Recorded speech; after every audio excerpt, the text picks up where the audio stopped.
Hi, my moguls. I wanted to do a quick video today. I'm on my way out the door.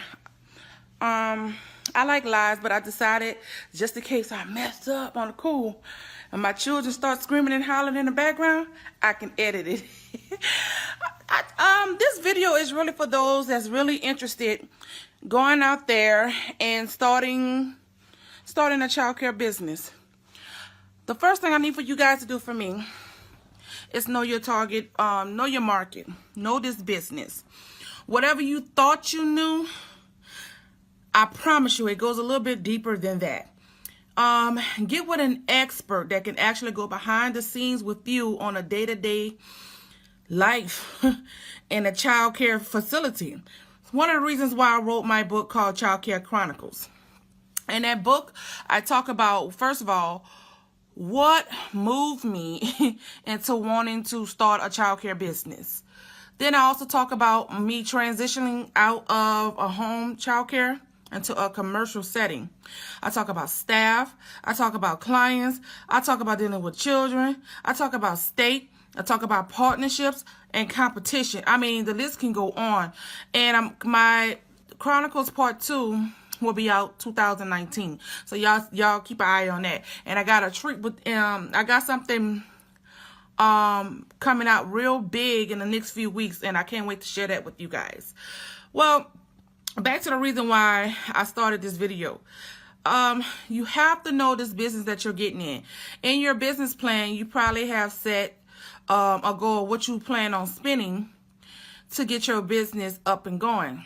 I want to tell you, whatever your budget was for this business, double it, because there's always an extra expense.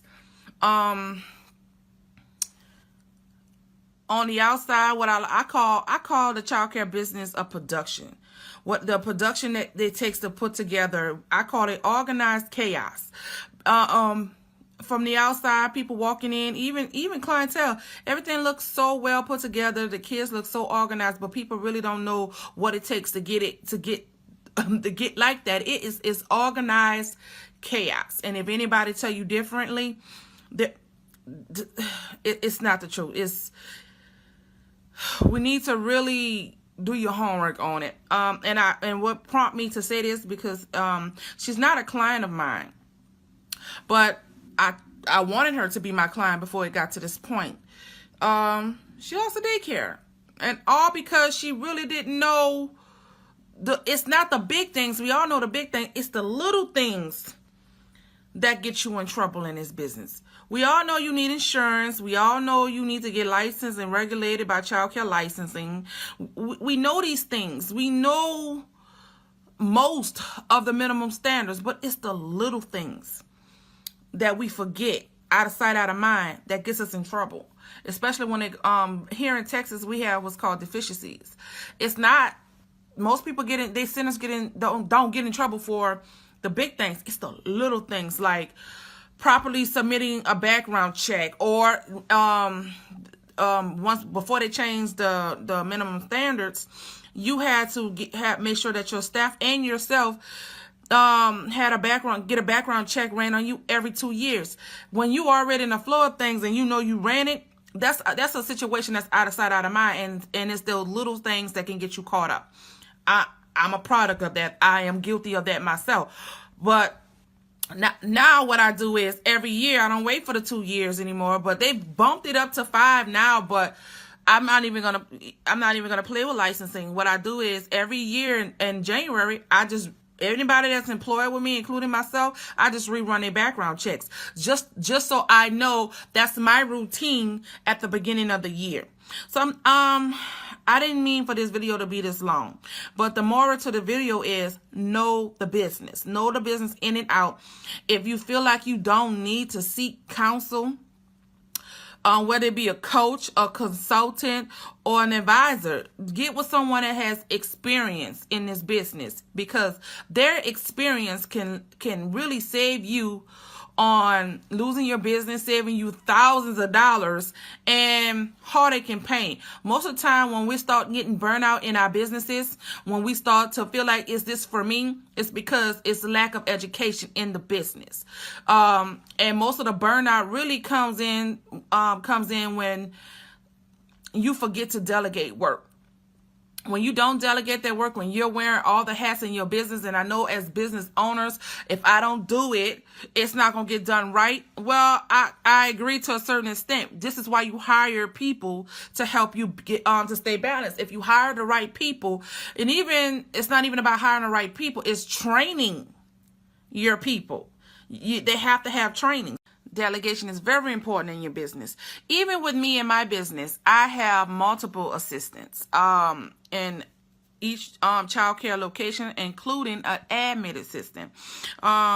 Even in my coaching business, I have admin assistants. I have people that I'm able to delegate my work to, so that I don't get burnt out. And because I'm able to delegate that work, I'm able to come up with fresh content.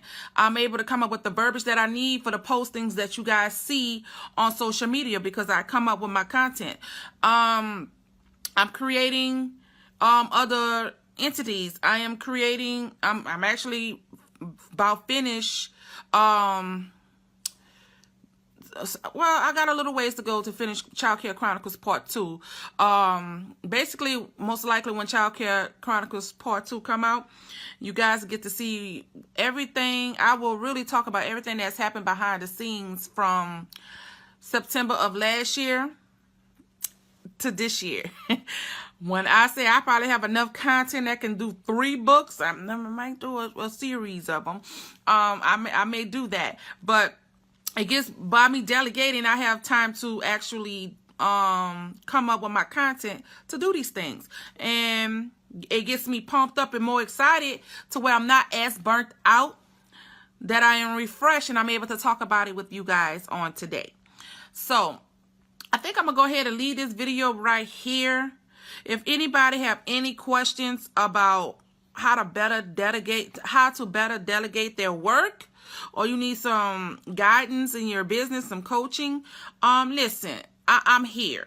And yes, there is something someone can always tell you. Sometimes, even when you considering hiring a coach or a consultant, it's merely them bringing out what's already in you. And sometimes we as the people, we need that. I've done it.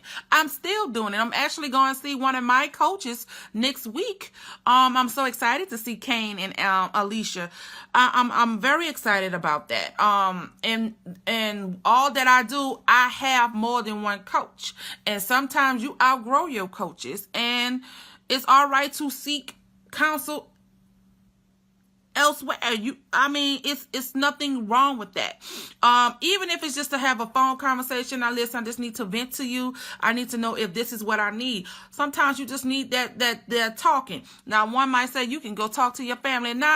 When you're dealing with this type of business, you may want to speak to someone that's in that moment, that's been there, that understand exactly where you're going. And we're going into the holiday seasons, guys, and this is where I normally experience most of my burnout. And guess what I do? In the midst of, and because I know my routine, because I know me, and I've been able to assess me, I'm going on vacation. I don't go on vacation during the spring, the New Year's. And the reason for that is because I'm not burnt out. I get burnt out because I've been and gave my all year, and here we are going into the holiday seasons. I want to be refreshed from my family, because at the end of the day, most of us start these businesses so that we can have more time with our family, and we forget that when we get in the middle of this business. We forget why we started. Most of